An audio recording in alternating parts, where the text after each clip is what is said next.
जोरदार है कैडर पुनर्गठन दाबी विभाग मुख्य दप्तर सेक्शन ऑफिसर संघ और अमला संघ आसंता काली कौन विभागर उच्चस्तरीय पदाधिकारी अमलातंत्र ऑफिस रे प्रवेश कराइदेवे नहीं बोली निष्पत्ति नहीं। केवल 9 ताला नुहे कटक ब्रह्मपुर संबलपुर आरडीसी कार्यालय समेत सारा राज्य में संघ हड़ताल करने को राजस्व आदाय बंद हो पड़ी। दीर्घ 9 दिन है आंदोलन जो 9 ताला बंद रही समस्त सरकारी कार्य ठप हो पड़ी। बारंबार सरकार सहित आलोचना करा परे गत एप्रिल कैडर पुनर्गठन नहीं मुख्यमंत्री घोषणा करते एपर्यंत ताहा कार्यकारी हो पारि नहीं।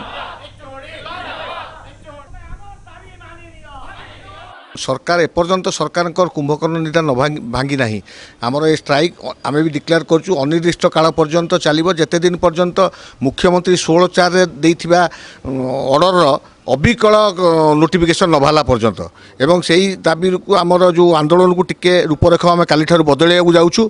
काली आम पिकेटिंग करूँ नतालार समस्त 6 गोटी फाटक सम्मुखें